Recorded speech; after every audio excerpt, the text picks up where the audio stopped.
Bonjour, bienvenue dans ce point bourse du 4 décembre 2023. Je rappelle que les informations et analyses données sur cette chaîne sont données à titre indicatif et ne peuvent pas être considérées comme un conseil en investissement.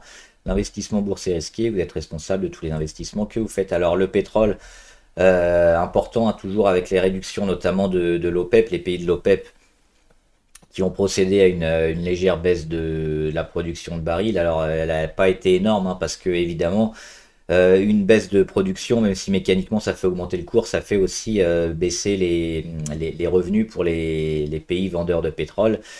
Et même s'ils peuvent s'entendre quand même pour essayer de gérer le marché, il y a chacun qui a des intérêts personnels. Donc la baisse est quand même relativement limitée. Alors même si on a possiblement une récession à venir, on voit que le cours se stabilise toujours sur des niveaux identiques, hein, autour des 80 dollars environ le baril. On n'a pas encore de niveau marquant, que ce soit une remontée avec probablement la Chine, hein, qui pourrait pousser le cours du pétrole à la hausse si on a une poussée de l'économie chinoise, ou à l'inverse une grosse récession comme certains le pensent, où on verrait le cours du pétrole attaquer les 70 dollars environ. Pour l'instant toujours statu quo. Ce qui est intéressant de noter surtout, c'est l'or qui fait les plus hauts, et on commence à en parler beaucoup, on en parle dans les médias traditionnels. Et c'est cette fameuse phrase, hein, de Warren Buffett qui dit moi, quand mon chauffeur de taxi me parle d'une action, je sais que c'est le moment de vendre. Et là, c'est peut-être un peu pareil. Alors, je dis pas que l'or va arrêter sa hausse tout de suite. C'est notamment les pays émergents, hein. On a l'Inde en particulier qui est énormément acheteur d'or en ce moment, la Chine un petit peu. Mais c'est ces pays-là qui font monter en ce moment l'or. Et on le voit, c'est un plus haut historique, hein. On a tapé en séance aujourd'hui, hein, 2150, et là on rend déjà tout. Euh, alors potentiellement on peut encore avoir quelques jours, certains parient sur même une année 2024 très haute. Moi je ne suis pas certain pour l'instant, je ne miserai pas là-dessus, mais on pourrait avoir encore quelques journées très hautes avant une, un retour assez fort, hein, sur le marché de l'or, comme c'est peut-être le cas aujourd'hui, mais ça demande encore pas mal de chandeliers. Quand on commence comme ça à taper les plus hauts historiques, on reste rarement en haut. On peut lancer peut-être une séquence très forte sur l'or, mais attention quand même à pas se laisser embarquer vers une correction qui nous amènerait vers finalement ce qu'on a vu souvent, hein, après ces montées un peu en flèche. On a des corrections, c'est ce qu'on a vu ici au mois d'août 2020.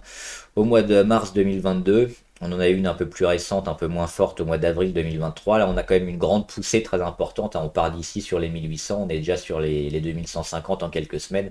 Attention à la correction. On va regarder un peu le CAC 40, l'indice, pour voir qu'aujourd'hui, bon, lundi, il y a rarement des grosses séances, surtout en ce moment. Moins 0,2, toujours sous la résistance ici des 7384. On attend de voir si on va relancer peut-être, hein, le fameux rallye de fin d'année ou pas.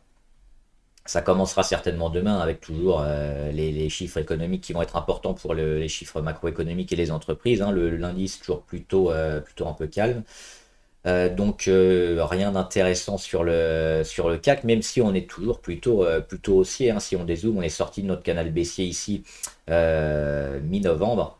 On vient chercher la résistance. Si on la casse, ça nous mènera vers les 6006 à Noël peut-être. On va s'intéresser à quoi au CAC 40? C'est peut-être un changement de tête, un roulement.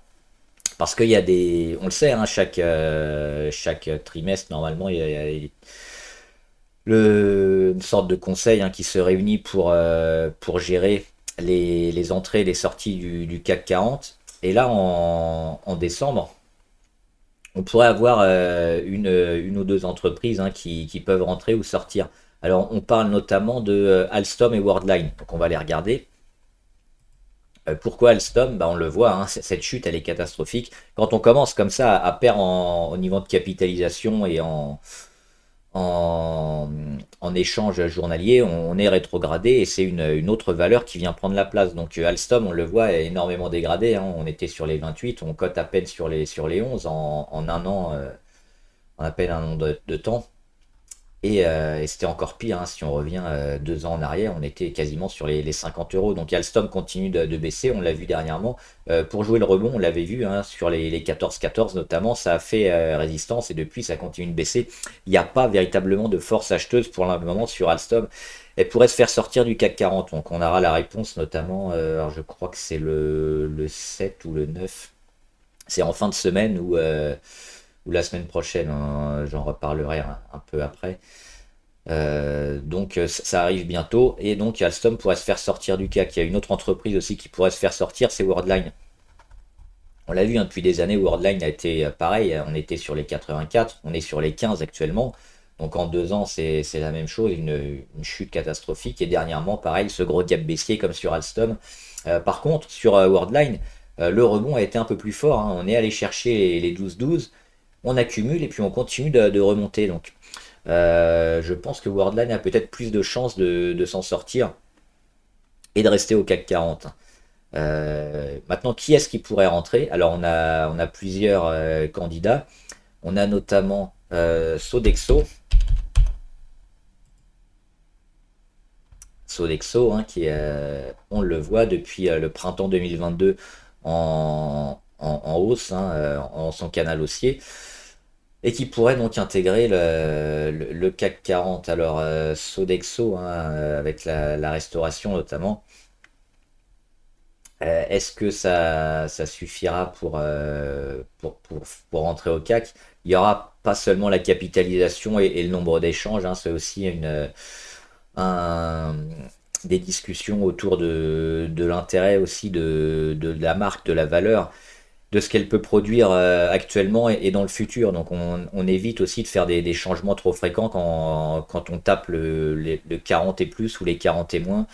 On essaye quand même de garder des valeurs qui vont rester longtemps. Est-ce que Sodexo a le potentiel pour continuer à croître et donc intégrer le CAC 40 dans la durée? Je sais pas. A priori, c'est un des favoris. Moi, je préférais FH notamment. Alors on le voit, FH, c'est comme Sodexo, on est revenu à peine sur le plus haut du Covid, ici, hein, en fin 2019. Mais moi, c'est une entreprise qui me semble un peu plus solide. Elle est aussi, elle a consolidé hein, depuis le printemps. Et là, elle casse depuis le mois de novembre pour une petite réaction. Dans l'ensemble, c'est plutôt neutre hein, à moyen terme.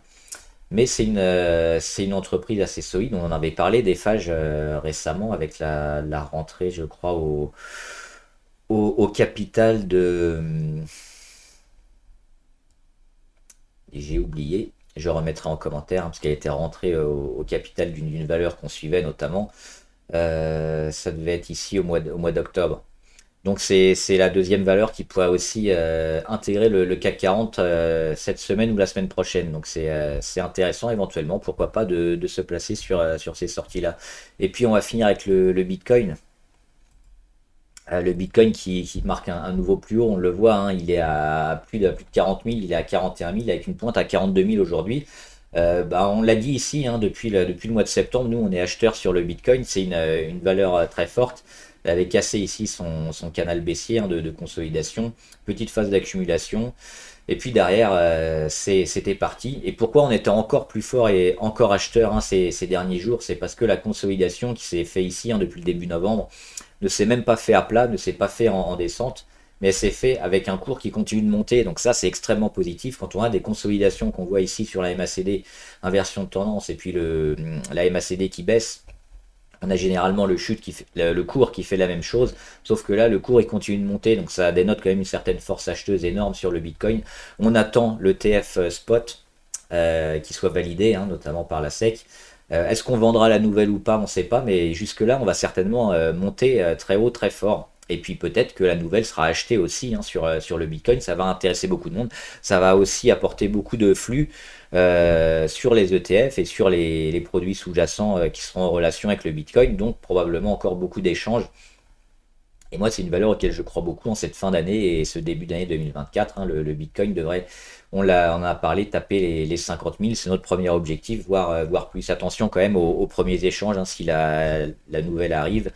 On pourrait dans un premier temps vendre la nouvelle, mais ça aurait quand même des chances de repartir après assez fortement. Voilà, j'espère que la vidéo vous a aidé. N'hésitez pas à demander en commentaire les valeurs que vous voulez qu'on analyse et puis posez vos questions en commentaire, j'y répondrai. Bon trade, à plus!